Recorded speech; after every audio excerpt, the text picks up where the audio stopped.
And we are live. Welcome to the CoinRock show. It is Thursday today, and hope everyone's doing well here.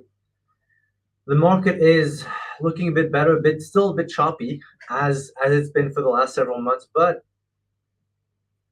a chop between 102 and 110, not a bad place to be for Bitcoin in this extremely,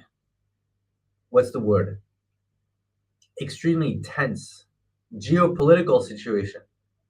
And if you've been following the news, even if you haven't, it's hard to be on social media and even refresh your feed, go through your any feed on social media, and not know that there's this, let's call this slight conflict in the Middle East, and with very real consequences so far.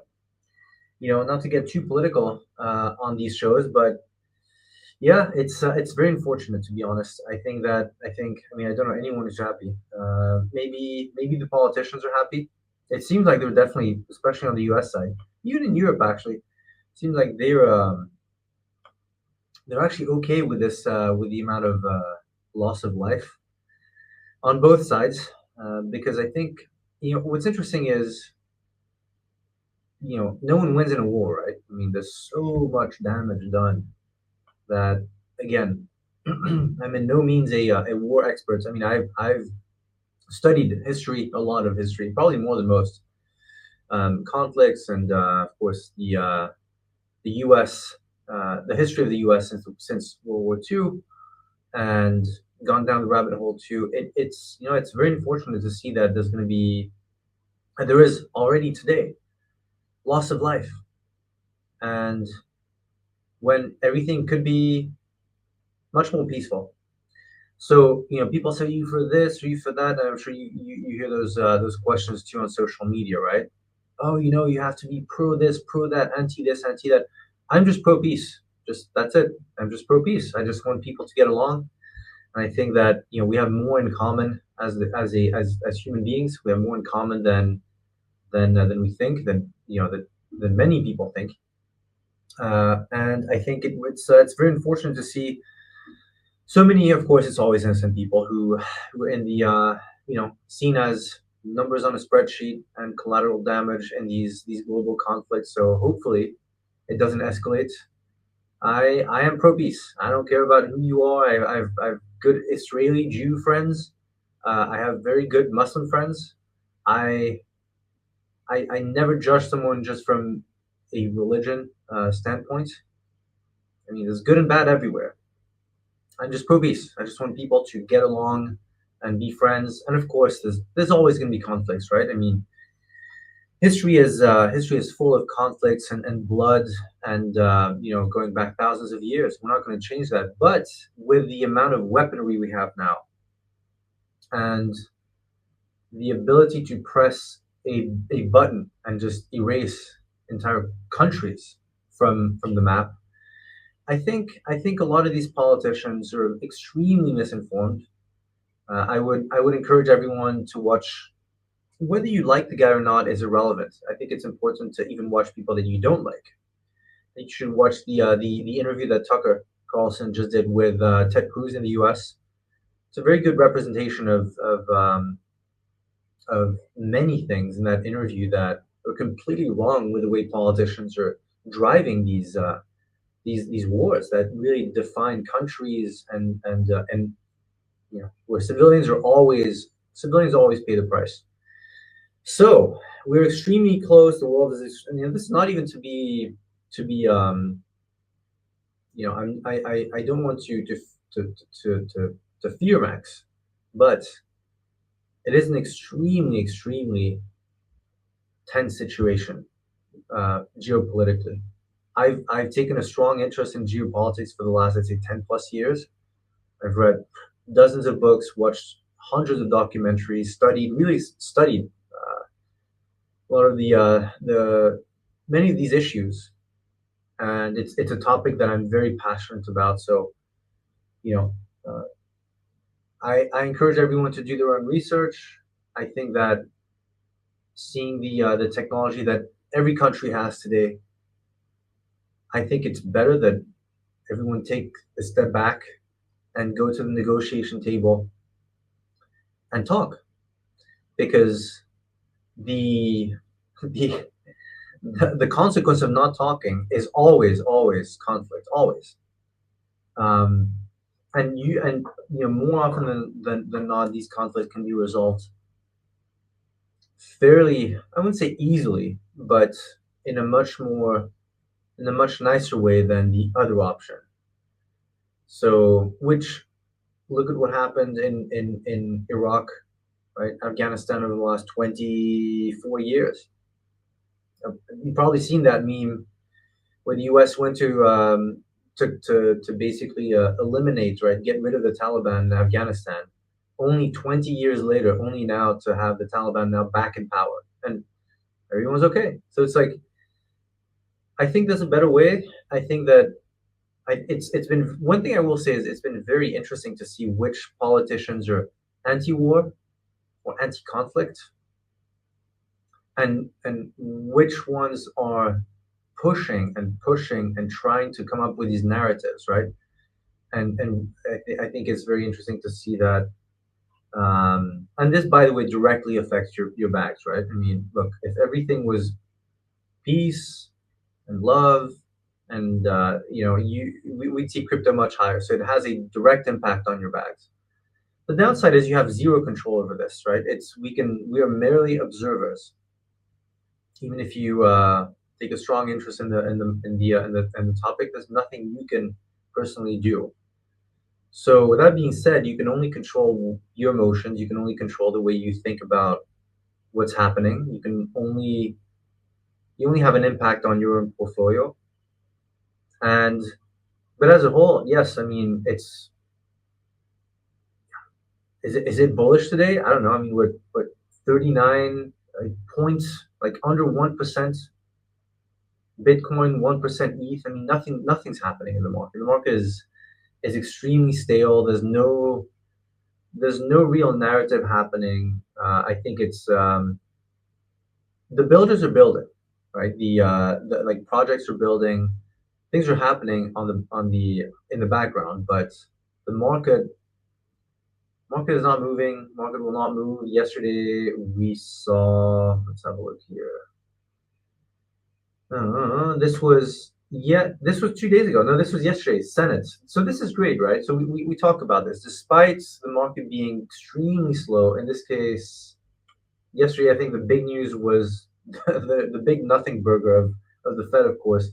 Fed holds rates steady as inflation and uncertainty prevails. Yeah, well, lingers. It's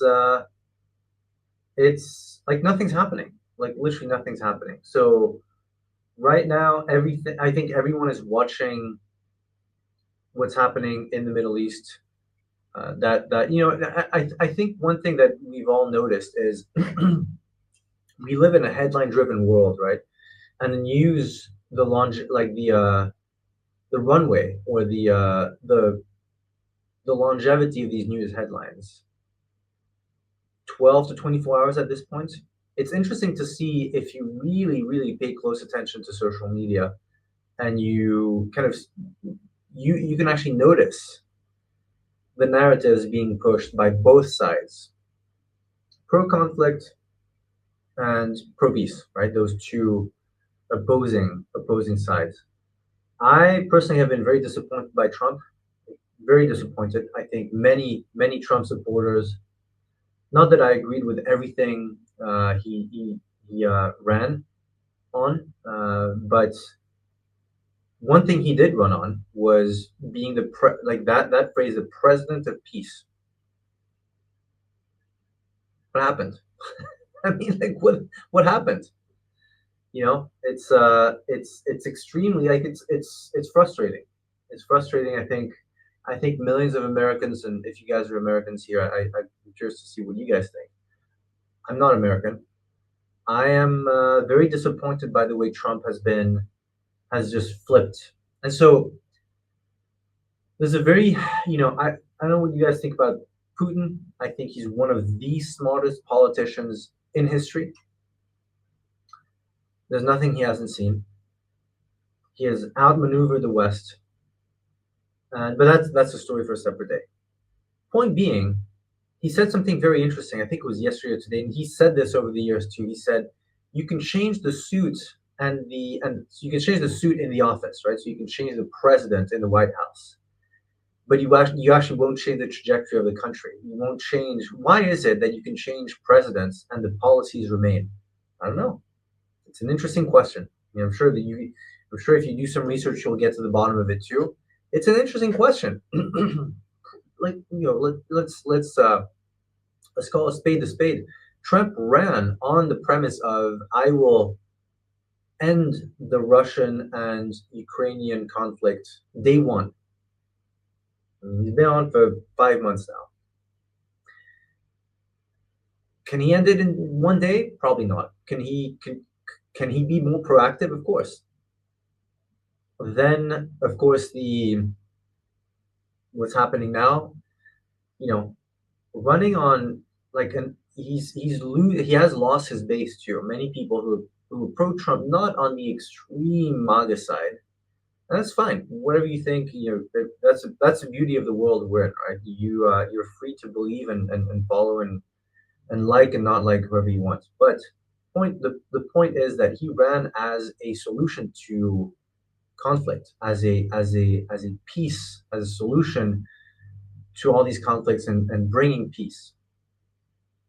So the rhetoric over the last few days when it comes to what's been coming out of the White House is, I mean, look at the markets. It's very simple. It's actually very, very, very simple. Crypto didn't move much yesterday after the Fed announcements because why would it? Nothing has changed, right? Nothing has happened. That being said, I'm very bullish in the mid to long term, right? I mean, I think that if we see a few weeks or a few months of this kind of stale kind of chop market that we've been seeing for the last several months, I have no doubt that of course the market is going one way in the mid to long term. That's up only. Question is, are you going to be able to stomach this chop and not get chopped up and not get liquidated, and not get distracted by what's happening and just basically stay in control of your emotions? And that's it's a real question. So welcome to those who just joined. We will be getting Vivian here in a few minutes. In about 5 minutes, we'll talk about everything BTC, living the Bitcoin life. I'm actually very curious. I have some. I have a lot of questions for people who live the Bitcoin life, traveling and basically trying to use Bitcoin really as a means of exchange. I think it's a very interesting. It's definitely still I would say a almost like a niche way of life. I mean, you're not seeing countries adopting this, like paying day-to-day groceries, etc., with Bitcoin. But I think it's very interesting. And one of my favorite topics in school was anthropology. I love learning about different things and different types of people, different ways of life.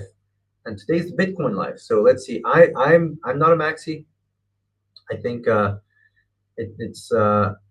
think there's a lot of room, especially in this growing space, to be open, to stay open-minded. And that being said, I think that of course, I mean, without Bitcoin, there is no crypto market that there is today, right? So Bitcoin is the reason why you are in this market, even if you don't hold Bitcoin. So, but that being said, being a maxi, we talk about this on the show a lot, right? I think it can lead to a lot of frustration, a lot of unnecessary fights, almost online fights, insults. Which again, why we have this asset class that's going up only. Let's just try to get along, and if you're hardcore Bitcoin maxi, maybe being more open-minded will actually get other people to become maxis themselves rather than berating them. So it's there's different, like any football fans, right? There's different levels of fandom, and I think that being a maxi is fine, but some maxis can be can be very annoying. So that being said, I think that living the Bitcoin life is very interesting to me. Just again, I it's not a life that I live, but I'm interested in seeing and learning more about how others are living that life. Welcome to those who just joined. Roaring Wookie, thanks for sharing. Push this. Let's push the stream out. And as you can see, right, whenever we have a boring market, the audience is minuscule here. So shout out to you guys who are on. And it's been, let's have a look here. Yeah, a red week, month. I'd say green, red. Yeah, I mean, look, it's been choppy, but we're here. You're here. You're here to learn things. We have some. Hopefully, you'll pick up a few things today from today's show. We've had amazing guests over the last few weeks and months. Really happy with the caliber of the guests that we are getting. It's interesting, like selfishly to me, to actually have these guests and get to connect with them and ask questions and actually act as almost the voice of the audience. So I'm really enjoying this. Let's have a look at some of the headlines of the Fed. Stable coins. Let's have a look at the Genius Act. This is huge.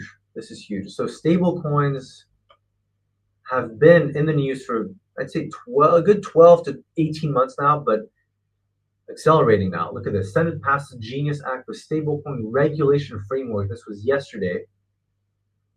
The Genius Act. Once the Genius Act is law, businesses of all sizes and Americans across the country will be able to settle payments instantaneously rather than waiting for days or sometimes weeks. So this is interesting. If you look at the Visa and MasterCard stock yesterday, I believe, Amazon and Walmart said, let's see if they're in the article here. Amazon and yes, Apple, Google, Airbnb, you can add to that Amazon and Walmart are actively exploring stablecoin, not only issue and strategies, but payment methods, right?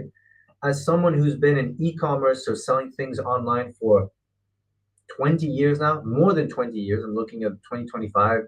I actually started my very first, I sold my own first products in 2005, 2006. I have paid millions of dollars to payment processing companies to process payments on my behalf of my companies, right? Millions of dollars in fees that these companies make. And so now they're panicking. I'm sure they have solutions. I'm sure they have, this is not like stablecoins have been in the news for some time now. So of course they've been looking at solutions, but when your business revolves around charging merchants and e-commerce brands and businesses a percentage of every transaction, and suddenly you have stablecoins coming in that can almost transact at zero fee. It's a big problem for your business, right? So I'm personally very happy with that. The one thing I will say, as someone who has built numerous Web2 businesses, has a portfolio of Web2 successful Web2 businesses and brands in the information publishing space. Shout out to my book. I'm actually recording a special workshop about information publishing. I've written several books, but I'd say my one of my overwhelming experience and time spent has been in information publishing over the last 20 years. I'm very, very familiar with payment processing. I co-owned a payment processing company. I know how much those companies make, and it's a big, big question mark for Visa and MasterCard. And it's great for us. It's great for you. It's great for us, for my businesses. The one thing I will say, this is a completely side topic. But this is what stablecoins, so crypto, Web3, right, is connecting with Web2. The one thing that's not solved as of today is, hang on a sec.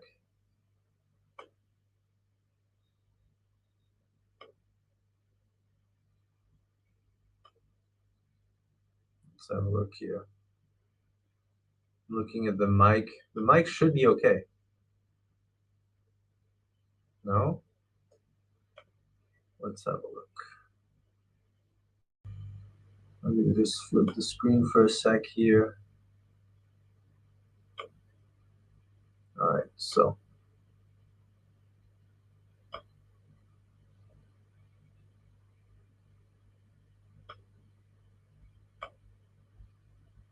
all right, I'm gonna keep talking here and see if the mic is. Is this better? Yes. If it's better, type in number 1 for team, please. It should be better now. All right.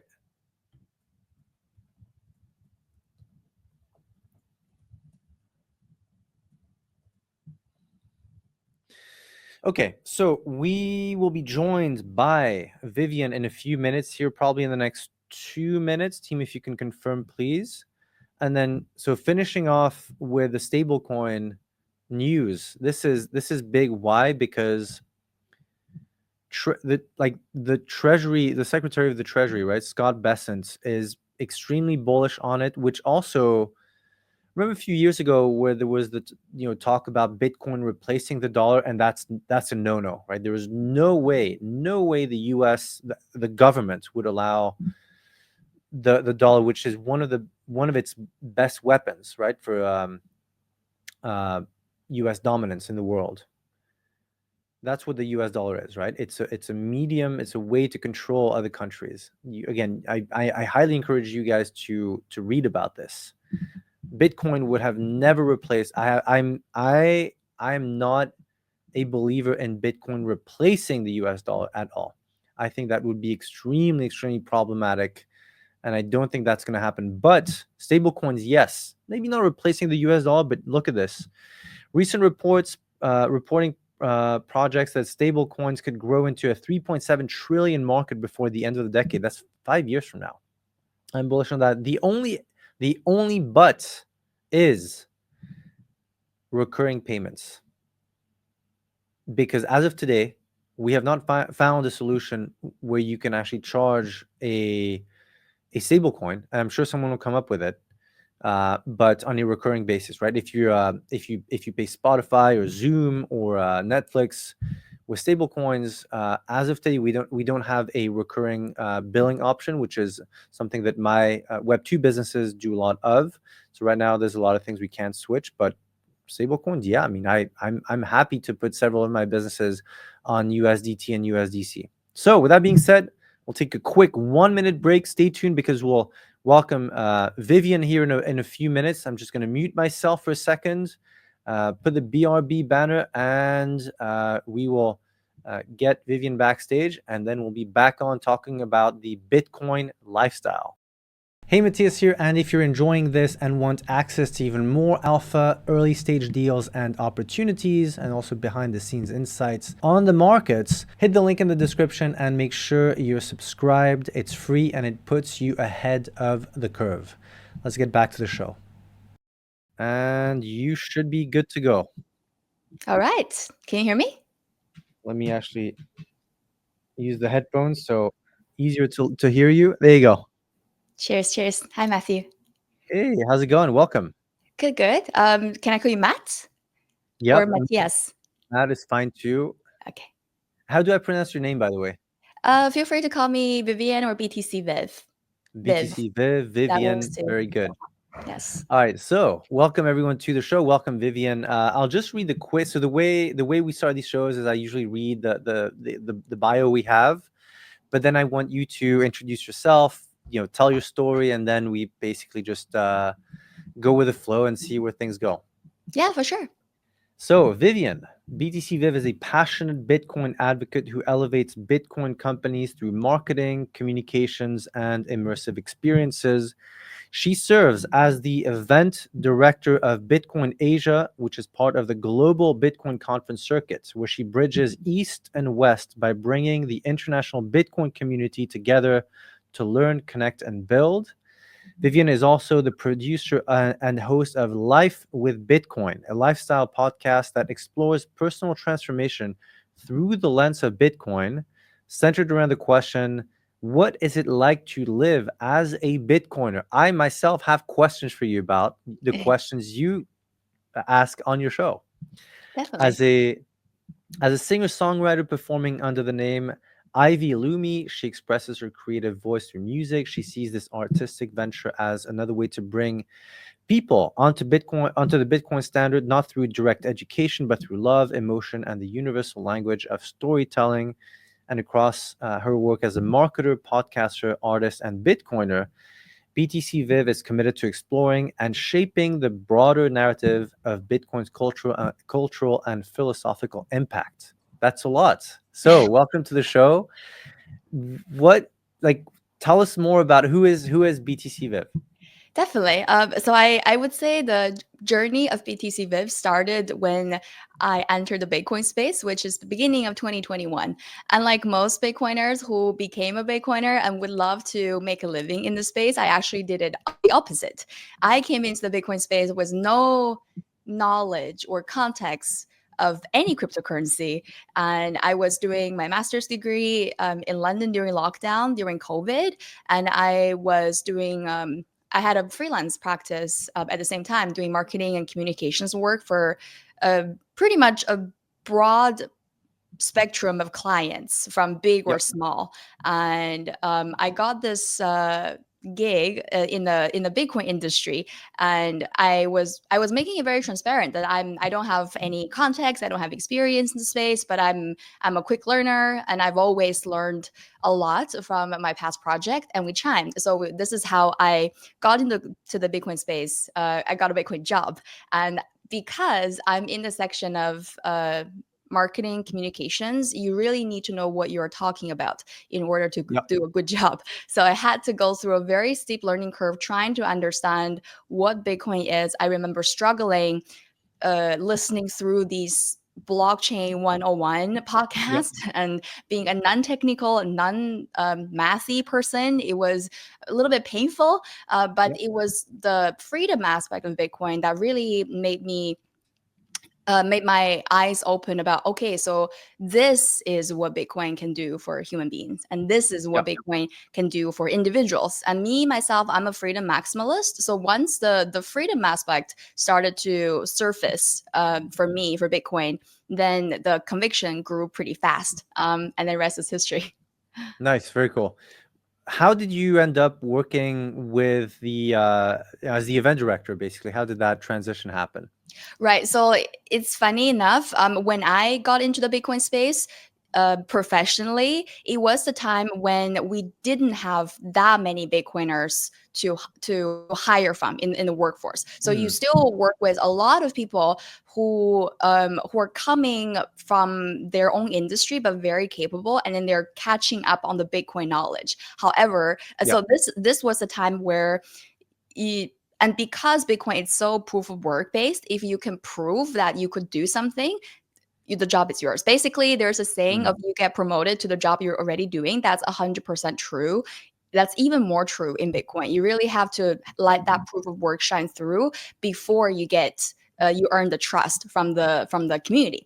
And I started in the space from doing um, different types of work, and then because yep. I kept proving myself, I guess I was got into I was getting into different type of projects and different type of tasks. And when last year when I was starting to help out on the production side of Bitcoin Asia, it was it was nice to connect with the team, and they were looking for someone who's understand the landscape of Bitcoin, but also the eastern side of the world. So I Yep. kind of come in and bridging the gap, being someone who grew up in the east and then now work and live in the west. And yeah, really glad it's working out. And now I'm really excited to creating the experience of bridging the Bitcoin community of the east and the west.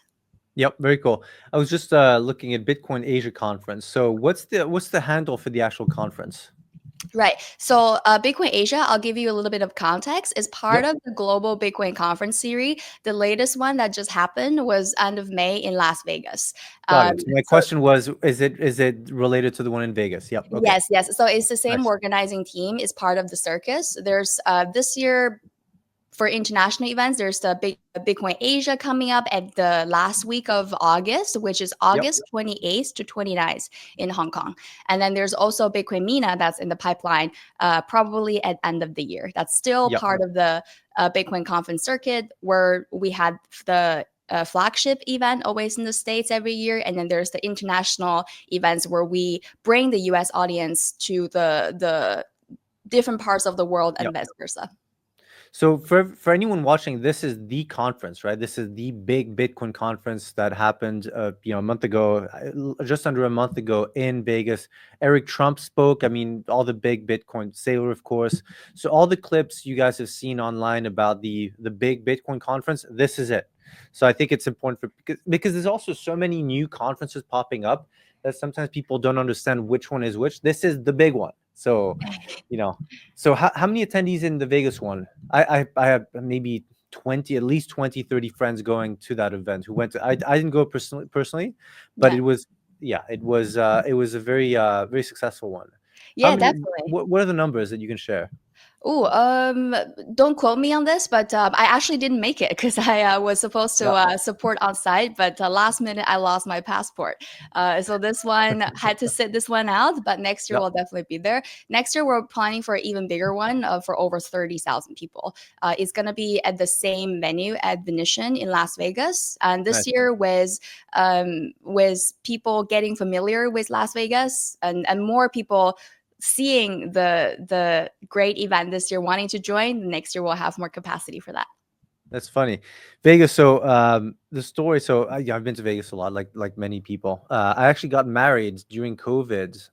So I was living in London during COVID, and my wife and I were looking for my now wife. We were looking at getting married in the UK initially, and then in other countries. But the problem is everything was so backlogged, right? There were months and months of delays because of COVID.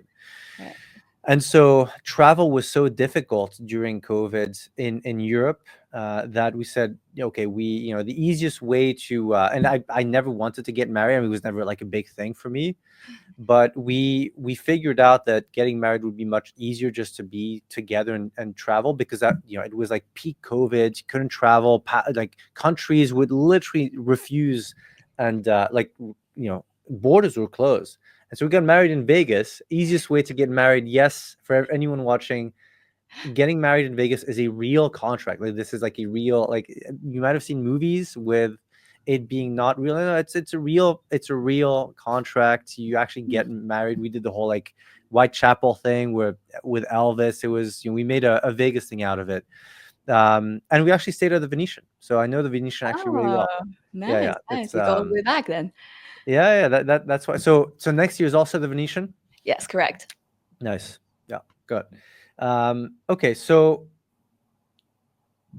how did you go in such a short amount of time? Because we've had a lot of Bitcoin, like OG Bitcoiners on the show, people who mined Bitcoin in the late 2000s, right?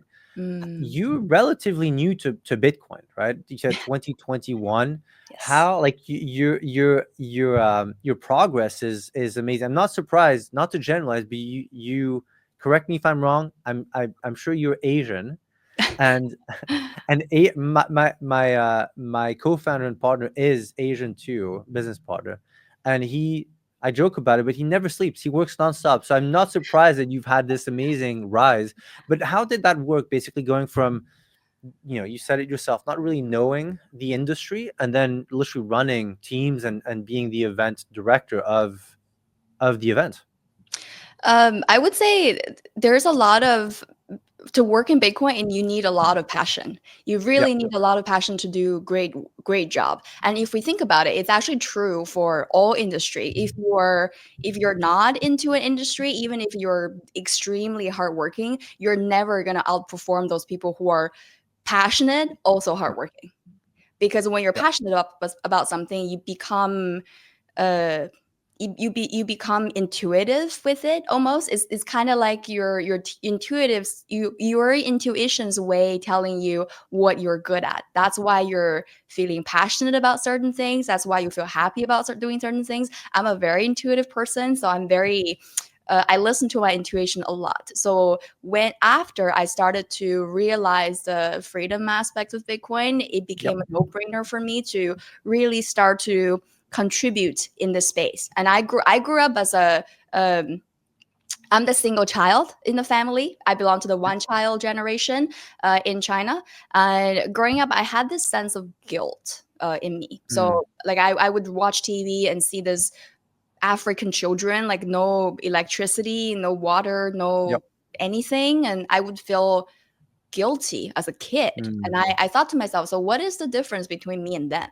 Is that I won the genetic lottery and they didn't?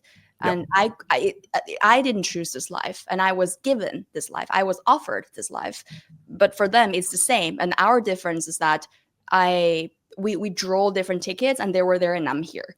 And I Yep. had this almost survivor's guilt in a way, and I avoided news for years and years and years because I was so Mm. sensitive to it, and I would feel very guilty for knowing that there's so much injustice and inequality in the world. And this was definitely elevated from Bitcoin. And after I Mm. started working in Bitcoin, I felt like I'm making a difference. And I'm once I started to realize what does it mean for individuals, what kind of resources and tools and potential possibility Bitcoin offers to a person, to any person, no Yep. matter where you are, who you are, age group, gender, race, doesn't matter. And you can, everybody's, the playing ground is leveled. So Yep. then it's about getting everybody. How can we get everybody onto this leveled playing field? Yep. So once I started thinking along the freedom technology aspect, then I really started to know my why I'm here. And there's a lot of conviction, there's a lot of purpose, there's a lot of sense of rewarding. And as you said, like Asian peoples are in general pretty like pathological, and they're pretty hardworking on average. So I love working with Asians. It's amazing. I've always been a workhorse. I grew up as a professional athlete. So it's like work, work, work. So I find my match working with Asians. It's amazing. So oh yeah, I'm so yeah. glad you have that sentiment. Yep.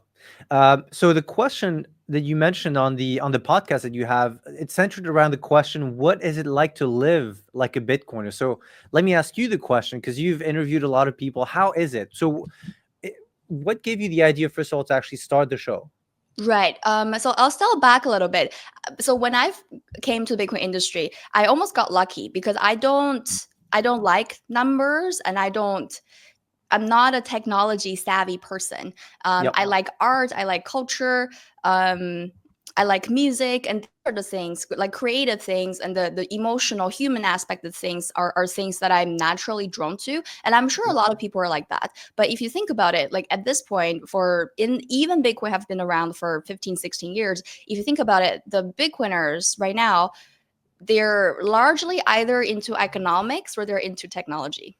Yep. But think about it, you have to be kind of in a privileged position to to be into technology and economics, because if you're someone who struggle to make their ends meet, struggle to Yep. put food and roof on top of their head, or someone who can save $5 a month, Mm. it's going to be a stretch for them to think about world economics and Yep. generational wealth, let's put it that way. uh, Yep. so the mentality is different, but these are the people who need Bitcoin the most. So it's like, how do Yep. we talk to them? How do we talk to them? I'm in the marketing and communication space. So in the past, a lot of my work involves talking, representing my clients and talking to press, talking to Yep. conferences, talking to podcasts and pitching them and trying to get them the platforms to speak. And then it makes me think, okay, so the fact that the majority of Bitcoiners are men, it means Yep. we Bitcoiners as a group, we're more capable of producing male orientated content, which is Mm. perfectly natural. And we need these pioneers in the tech industry to really figure out the technology and figure out, make it robust so that we have a good system to build upon. But we're there now, and then we have plenty of this. Now the struggle in the Bitcoin space, or the next hurdle to mass adoption, is how can we how can we reach random person? How can we Yeah. reach any person and make them remotely interested about Bitcoin? And for me, the answer is to find common ground, not as humans, Yep. because we're humans, and although there's a difference in age, gender, race, and there's so many different things, we still share more than we can possibly imagine. And if we can just tap into these commonalities of being human and try to speak to them through experiences, through life story, through things that are easily relatable, then we can potentially make a case of Bitcoin by demonstrating how Bitcoiners can live, if they do it right, they can Yep. live a more loved, more free, more connected, healthier, and happier life. Yep. And then it's in marketing, we have this big fundamentals of show, don't tell. So Yep. my approach to adapting Bitcoin is, how can we show people instead of telling them about Bitcoin? And if you Yep. think about how influencer marketing work, for let's say athletic green, for like anything, right? Like if you see those Hmm. influencer or Instagram models promoting a supplement, it's not the supplement that the individuals care about. It's Yep. that I want to have that body. I want to have a good body. Yep. I want to have a good life. I want to have good relationships, and I want to have free time, and I want to look good. If they got there through this product, I'm going to maybe give it a try. Not Yep. because I care about the product, because I want to be that person. So it's the same thing for Bitcoin. Like, how can we paint the picture, the lifestyle of Bitcoiners, and show it, demonstrate it to people, and then to make them think, this group of people called Bitcoiners, Yep. whatever that means, Bitcoiners, they seem to live a life that I kind of want to live. More free, more loved, more connected. How can I get there? And if they got there through Bitcoin, I'm going to look into it. So is this a case of people literally spending Bitcoin on a day-to-day basis, or is this like I'm sure you've seen those groups, people literally trying to buy only from businesses and who do Bitcoin, who use Bitcoin? What's the day-to-day for that user, right? For the living the Bitcoin life, basically. Right. So a commonality now, I've had like 45, almost 50 guests now Nice. in the past couple years, and I try to keep the conversations very personal. And I'm very grateful for all of my guests for sharing their personal stories. And a Yep. commonality I've found in the past couple years is that through Bitcoin is just the first rabbit hole. So Hmm. they're getting into the Bitcoin rabbit hole, and then Yep. within that rabbit hole, they find an infinite number of rabbit hole in there, because you get into the Bitcoin space and then you start to ask the question of what is money. But then if you Yep. ask what is money, you ask other questions. You can Yep. ask similar question to pretty much anything, like what is food, what is sleep, what does it mean, what is love, what is truth, what is freedom, who am I? Like you can Yep. ask infinite amount of questions, and because you know how long the rabbit hole goes with just one question, what is money, and Bitcoiners with Bitcoin are more equipped to explore Yep. the other puzzles now, because they have Bitcoin, they have sound money. So the commonality of Bitcoiners living their lives is that once they get Bitcoin, they move on to other aspects of their lives and radically change themselves. Mm. So I've seen, so Yep. there are Bitcoiners who decided to move from New York City to Thailand on a whim. Yep. And there are Bitcoiners who traveled 40 countries on crowdfunding, on Bitcoin crowdfunding platform, with $200 to start from India. How much did they raise throughout the journey? I've seen those stories. Yeah, so I don't know how much they raised, but I did know that he started from $200 in his Yep. Yep. apartment in India, and it continued for 40 countries. Yep. And it was all crowdfunded and value for value on the Bitcoin standard. And it Yep. lasts, and he, in that process, he nearly died multiple times, like being robbed and having I can like imagine. car accidents, and the bus entirely like flipped on the side of the street. So it's a Yep. lot. It's a lot. Yeah, the adventures and the revelations on the Bitcoin standard, it's limitless. You know what's interesting? I really think that it's Bitcoiners are probably one of the strongest communities in the world. Like just one of the most, I wouldn't say radical. I would say it is a different, not just the maxis, but people who understand Bitcoin, where it comes from, why, and all those stories that you've that people have shared multiple times, I'm sure, on your show. It is a business today that does, especially back in the day, who would sell Bitcoin t-shirts or Bitcoin cakes or Bitcoin something, the community immediately embraces that. It's very rare online to find those I mean those fans really that embrace the like the vision really of what it is to think Bitcoin. Of course. And there's larger than that. I would say because we've been around, like Bitcoin has been around for Yep. like 15, 16 years. And before it was before there were a time where it's so rare to meet any Bitcoiners Yep. online. I Yep. bet all these OGs who've been in the space for like 10 years and they've been lonely for a long time, right? So when they Yep. first started to see anybody does anything Bitcoin, like merch, they would Yep. just jump on it because wow, there's somebody doing Bitcoin, right? Like just Yep. like me, I'm not the crazy one. I would say that time where you do something that's remotely related to Bitcoin and then you get oversubscribed, I think those times are over. Where Yep. we're entering the time where we're demanding higher standards, Yep. even Yep. within the Bitcoin community, because Bitcoiners are even more so care about quality. Um, Yep. Bitcoiners even more so care about quality, care about longevity. So these things are going to be the quality and aspect will be what's really important and in the next decade, I would say. Yep. And as Bitcoin become more mainstream and more pricey, I would say, Yep.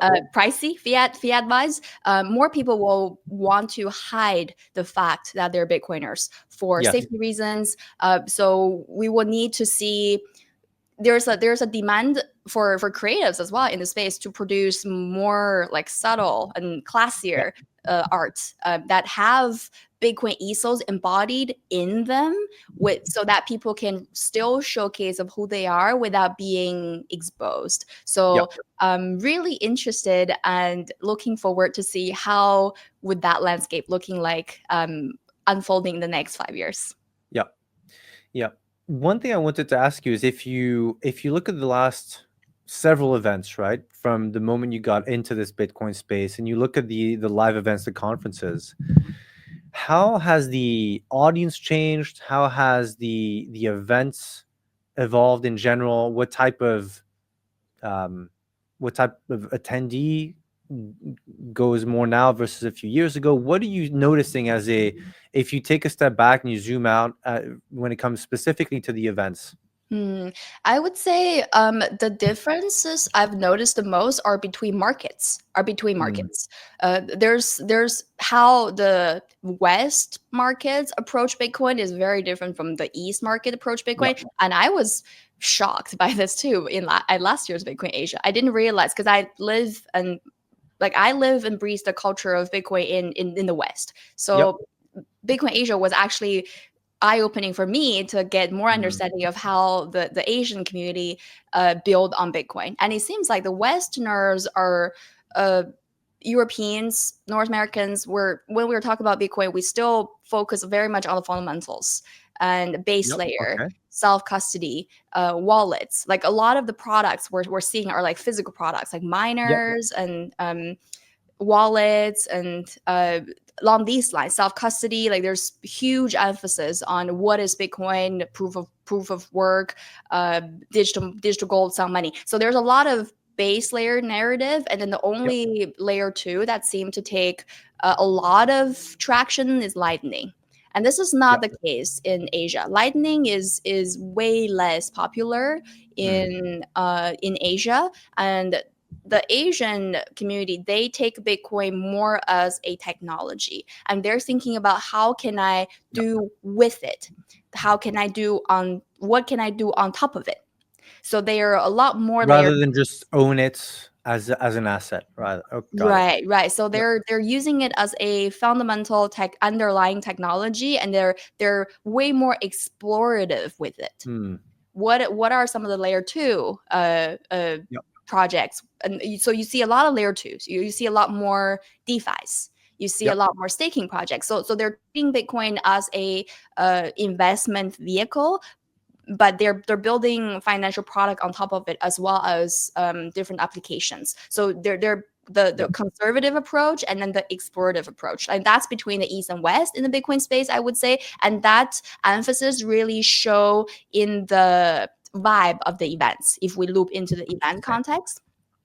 And then if we think about just within the event space, I think the size and the type of events also make a huge difference for for the vibe and the type of attendees. And I would say, as a Bitcoiners, you should be selective. Like, as a Bitcoiner, first you should try to really get out there and meet other Bitcoiners, because I know it's incredibly lonely to be the only Bitcoiner in your family, or don't know any Bitcoiners in real life. Like, it will be a game changer once you started to have a conversation in real life with a Bitcoiner, because then you will realize, oh, it's easy to talk to them, because Yep. within 5 minutes you get into something that's really deep. Like, you can ask somebody, what is your deepest fear? Or when do you really get mad? Like, within 5 minutes, because you Yep. skip all the small talks, you have the context. Or once you start to share your Bitcoin story, you really start to bond right away. And there's Yep. a lot underlying information that you're sharing just through sharing your Bitcoin story. So you skip the small talk, and then you get to the gist of human interactions, and it's really refreshing feeling. So I would definitely recommend all Bitcoiners, if you haven't been to a live event to meet real life Bitcoiners, definitely do so.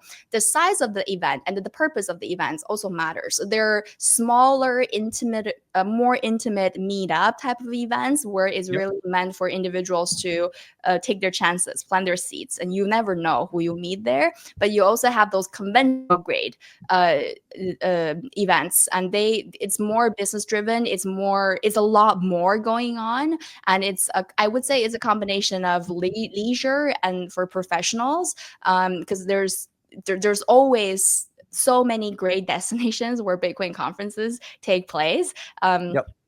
but I would say the size of the event would also make a difference, because people come with different intentions. So I would say, try go out there and do as many as you can, and then narrow down from there based on Yep. who you are, what you're trying to do in the space, and what speaks the most to you.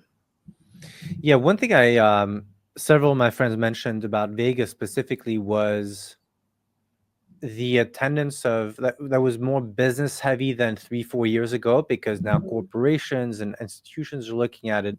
What was your take? What's your feeling when you see that side of it, right? Much more business interest, right, from Mm. these corporations. For that, I would first, philosophically, I would first quote CK from Human Rights Foundation. He says, everything is good for Bitcoin. Mm. I agree with that.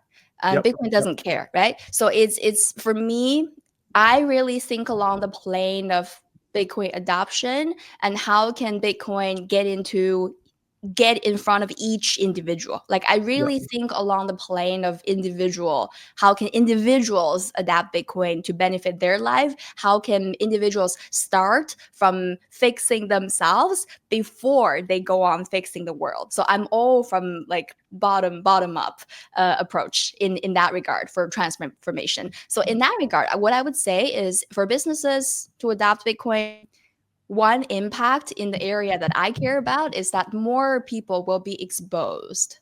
Yep. Bitcoin will be exposed in front of more people, just because Yep. these institutions and when these companies have a dip in Bitcoin, they will tell you about it. They would, Yep. and they They're have. incentivized to share it. Yeah. Yes, they're incentivized to share it. They have the resources to invest in something Yep. like that. So I try to take optimistic approach there, and I think merit exposure is huge. Like a lot of people Yep. debate about the effectiveness of merit exposure as a marketing tool, but I'm a big fan of it because its familiarity is a big thing for a human. And Yep. um, we as humans are actually not wired fundamentally to go after happiness. We as humans are fundamentally to go after comfort Yep. revolutionarily. Yep. And familiarity is comfort. And in a world right now that it's getting more and more chaotic, we need comfort more so than ever. Yep. You know what's interesting is we've had a few like very very OG Bitcoiners on the show, and I would say I've been overall very pleasantly surprised by the open minds that many of them have. You can see sometimes online some people are, when you look at really the cypherpunks and those who really like the hardcore cryptographers and those who refuse to see the evolution of Bitcoin being what it once tried to get away from, right? I mean, let's not forget that Bitcoin was basically the anti-banking asset, right? And so now seeing all the banks and the institutions, not a day goes by without seeing a new institutional banking entity just embracing it. I think that I'm curious to hear your thought. First of all, what it is very different to what it was supposed to be. So Hmm. how's that conversation with some of the really pro Bitcoiners? What is the question? Can you repeat the question for me, The please? question is, do you see people being disappointed that Bitcoin did not fulfill the promise of being this anti-banking, anti-financial system, but now it's being embedded into the very financial system? I see. I see. So I would first say my take on this. I would first separate the product with from its user. Yep. So you have Bitcoin and you have Bitcoiners. And this is where I think this is where people get stuck when coming into Bitcoin, because if they know a Bitcoiner, and like we all know that Bitcoiner wouldn't stop talking about Bitcoin, and Yep. maybe if they get their information from a Bitcoiner about Bitcoin, then then then they can't separate the two, then Yep. that could be an issue.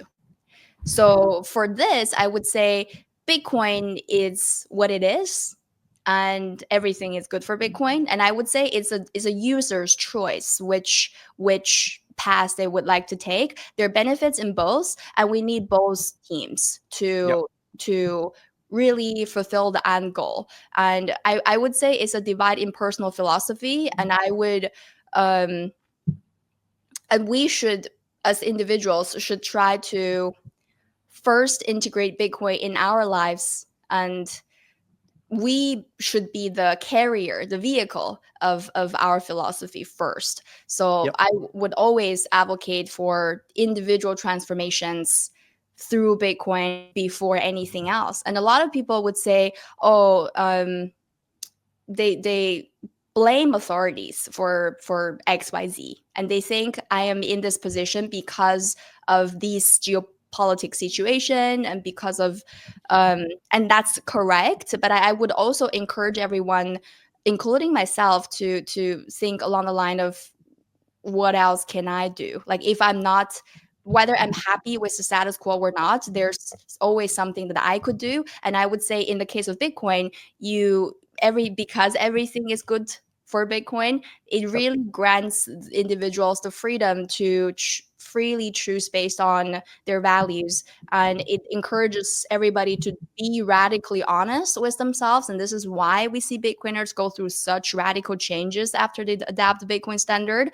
I Yep. think once you are um as long as you are radically honest with yourself and you're doing the proof of work based on the honest um result of your contemplation about the world, reality, and yourself, and then you're putting the work with good intention.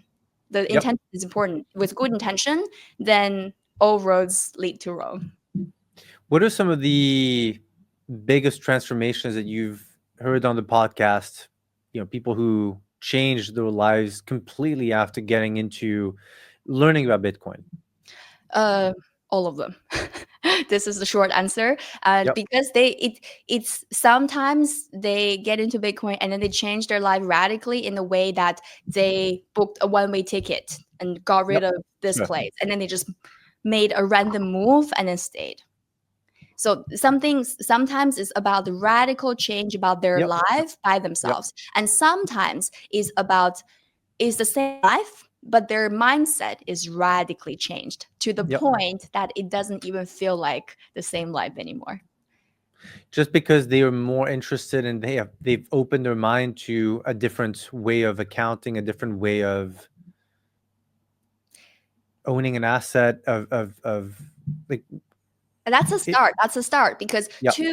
two of my favorite values in Bitcoin or ethos in Bitcoin. The first one is proof of work, and the Yep. second one is low time preference.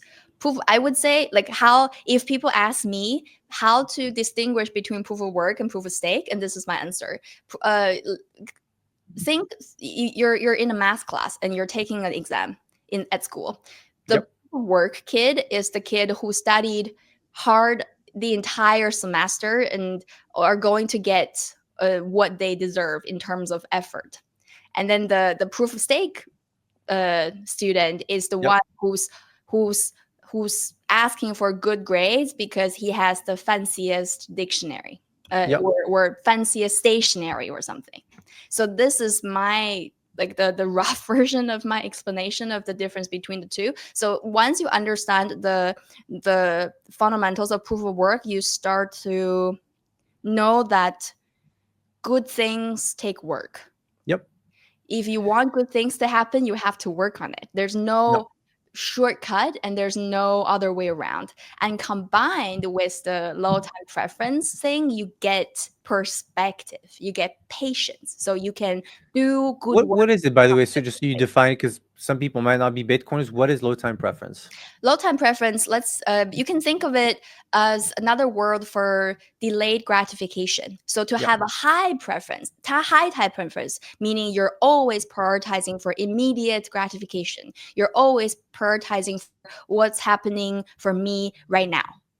And Yep. being low time preference is about uh, knowing that there's a future you and always thinking about what can I do today to benefit my future self, so that you delay your gratification. You don't eat certain things because they're bad for you even though they're tasty. You don't you build healthy you're able to build healthy habits because you can see your horizon of time is long enough than in 3 days.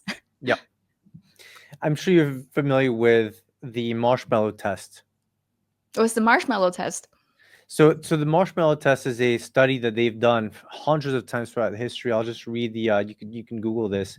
The marshmallow test is a well-known study in psychology Mhm. suggesting a correlation between the ability to delay gratification in childhood. This is specifically done between kids and later success in life. So the way they do it is specifically children who can resist.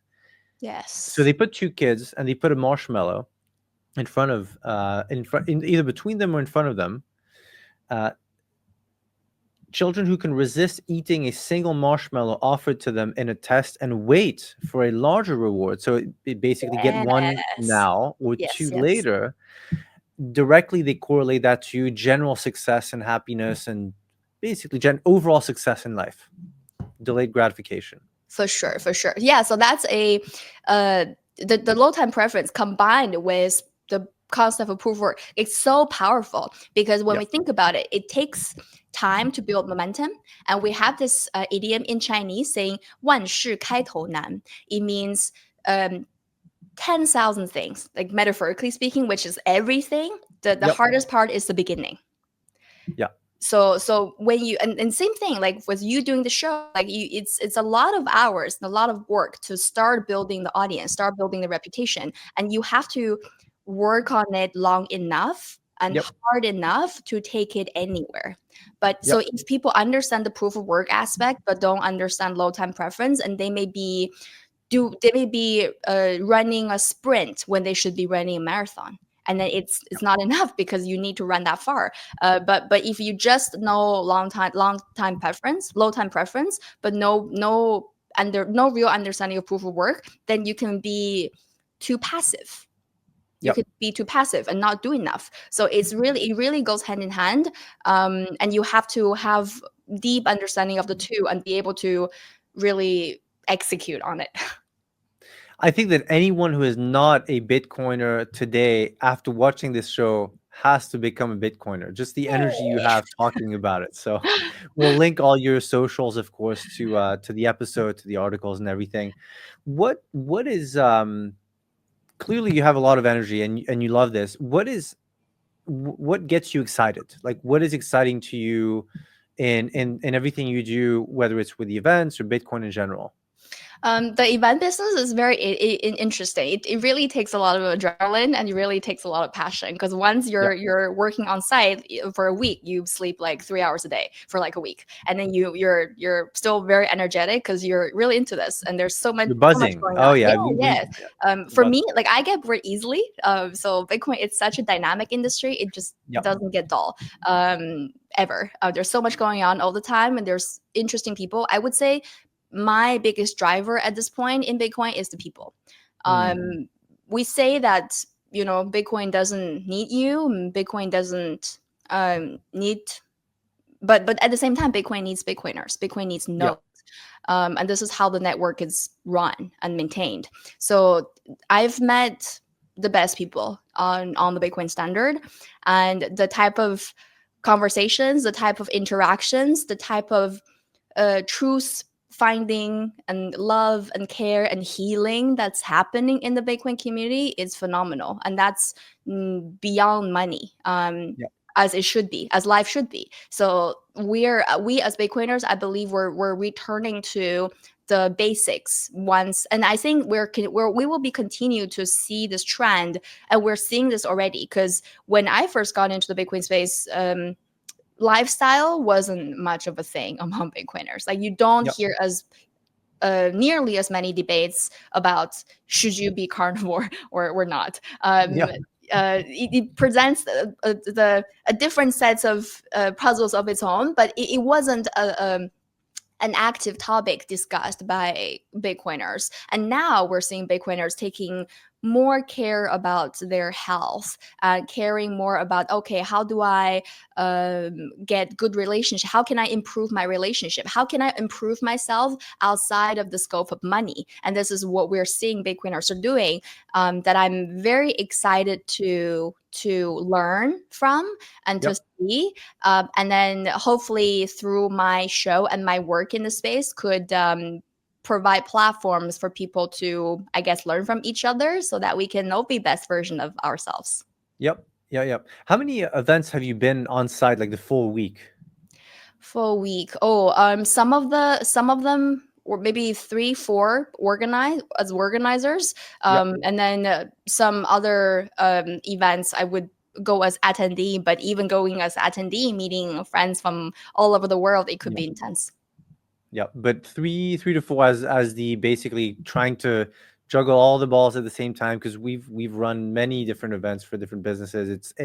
You don't sleep much during events. There's always fires to put out. So Yes, yes, it's a big yeah. team, and everybody worked together, and it's a really heartwarming feeling to have a Yeah. physical and bring people together physically. Because in Yeah. I Bitcoin, agree. even in my past Bitcoin jobs, is all remote, which is a great privilege, and I love it. But you do miss being together sometimes to bond.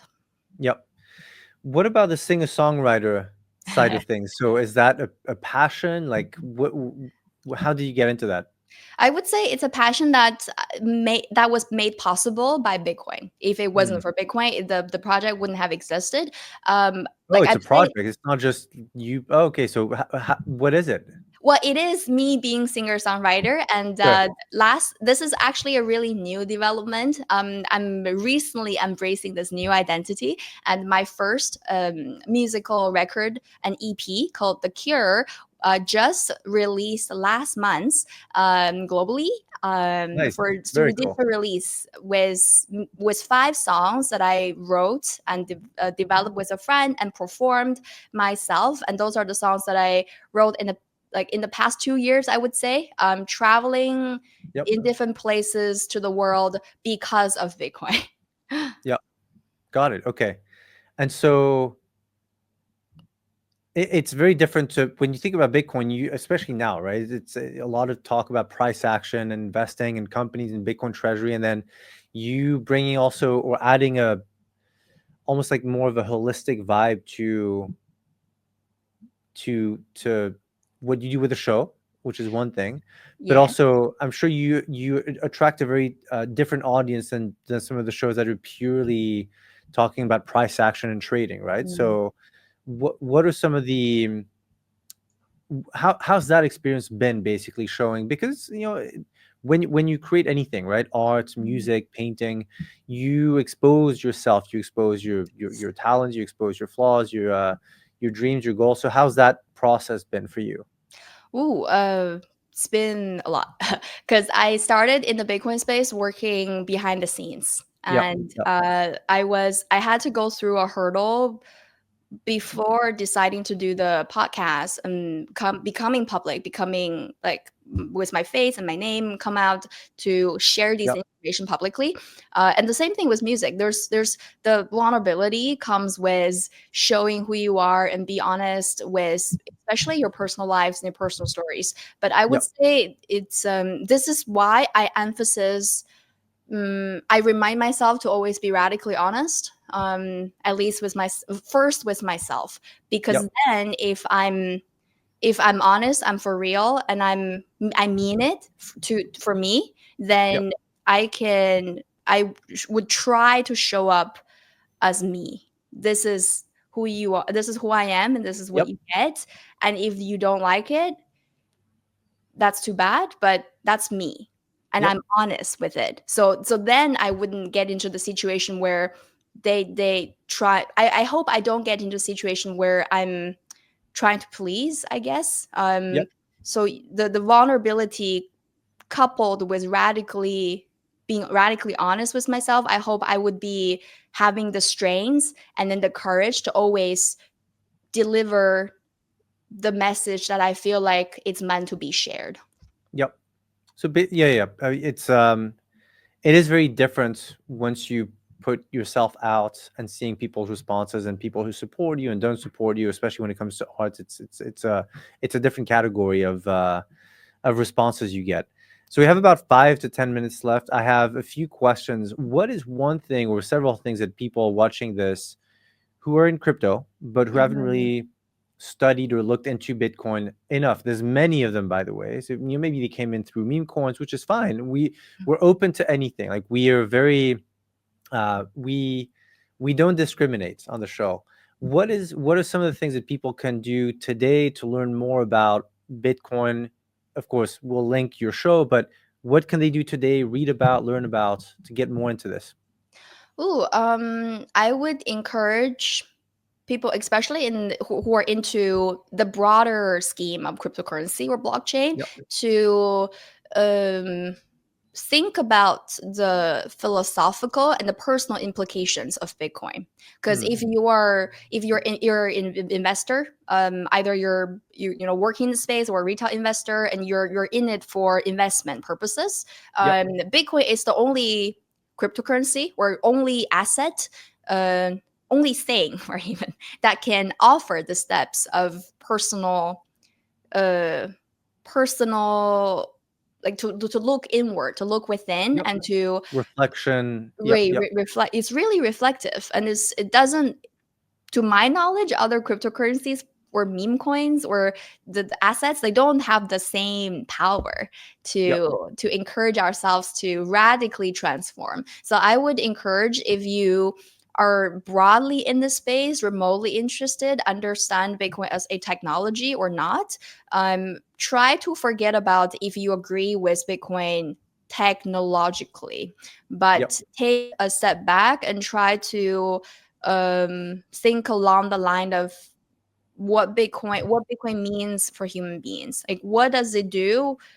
What can it do? What does it mean? What does it mean for me? And to look more into the two ethos of proof of work and proof of work and low time preference. One of my personal favorite, which is one of the assets the creative interview that turned me a Bitcoiner was the book club conversation with Jordan Peterson. It was Jordan Peterson's book Okay. club reading Bitcoin Standard, I believe. And Mm, on that show, there's Robert Breedlove, Gigi, Richard James, I believe, and they yep. were on this book club trying to orange pill Jordan Peterson. um, Okay, that's good. That's a good. I'm sure you could find this on Yes, YouTube. I Yeah, think it's yeah, yeah. 2021. Yep. And that was the video I watched when I started to realize, oh, like that's what Bitcoin means. So that was a Yeah. great conversation. I recommend everyone to check it out. And I had a conversation with Robert Breedlove actually on his show, What is Money? And we had a 2 hour conversation about what is time and what is Mm, reality. So through the lens of Bitcoin. So those are the conversations that Bitcoiners start to have when we get together. And this yeah. is, I guess, partially the reason I start big why I started live with Bitcoin is when I realized, okay, so Bitcoiners when they come together, they talk about everything but Bitcoin. Yes, yes, yes. I noticed that too. Oh yeah, absolutely. Yeah, yeah, Right, yeah. right. Yeah. So on other Bitcoin podcasts where Bitcoin is the subject, on my Bitcoin podcast, Bitcoin is the context. So that's the difference. And I would Yep. encourage people to think along the line of the philosophical, cultural, the creative aspects of Bitcoin, and perhaps your mind will be changed. Yep. Yep. Very cool. So we'll link those resources too. Um, I have two questions left. One that we haven't talked much, but I have to ask it because the audience loves this question. Price action in the next 6 to 12 months. What are you thinking? Again, not financial advice. This could be right, could be wrong. It doesn't matter. What's your view in the next 6 to 12 months? Purely Bitcoin price action. How high does it go? Oh wow. Oh, hard question. Hard question. Yes, it is. Yeah, yeah, I'm just throwing random numbers. I think you could go first. I'm no expert in this, and I barely check Bitcoin prices. I yep. just buy a little whenever I could. uh, I would say it depends on how the world reacts in the next 6 months, because now we see it's a chaotic world. There's a lot Yep. of things that are pending. Either Bitcoin will couple with these major geographic event because we are still in the adoption phase, or we're going to see an entire decouple of how Interesting. Yep. Bitcoin responds to the 3D world, basically. Yep. So I think it would be one of the two, and I think the latter will happen sooner than later. I don't know if it will happen in the next 6 months, but it's bound to happen because that's what Bitcoin is. Yep. Got it. Any number that you would want to see or that you think would happen in the next 6 to 12 months in those two scenarios? I don't care. I think that All would right. be the answer Wh- where, from a that's Bitcoiner, I guess. that that's a fine answer. I was gonna say you don't need to have to give a number. This is again, this is very, I'd say very close to what you the way you have seen Yeah, and understood totally, Bitcoin totally. and the work you do in the Bitcoin community too. All right, last question is what are the closing words? Like what would you like people to remember if they remember, a few sentences now about today's show, about everything that you do or you see in the community? What are the closing statements? I would say whether you're a Bitcoiner, let's balance the time. Balance the time, because Bitcoiners were low time preference, and you see on Twitter sometimes as a joke that people only have a chair and a mattress in their place, and Yeah. all of the rest went to stacking sats. And some people are foregoing a wedding. Some people are giving up their honeymoon because they want to stack more sats, and I get that, and I understand that decision. But at the same time, I would love to encourage everybody to think about the relationship between the future you and the present you, because every single lesson I've learned in this life have pretty much come to one thing, and it's the same thing, which is to be present. So, and think about how I've taken a music passion and grew it in the last couple years. was partially because I took the time, I put in the time and money to set up the resources, to pay for the services, to really horn on the product, the final result itself, so that Yep. it comes to life. So, and then now it's becoming something bigger for me, or more, maybe more. I don't know, but it takes investment of your Yep. time and money to get started. And if this is something that you're passionate about, do it now. So take it as a reminder. If you have a dream, if you have something that's been on your mind that you're debating about, you don't know if you should go for it, this is your sign. Go for it. Do something today. And you don't have to do everything today. Like, start the smallest thing and start working on it immediately. And this is why it comes back to the proof of work and low time preference, because you need to be able to do the work consistently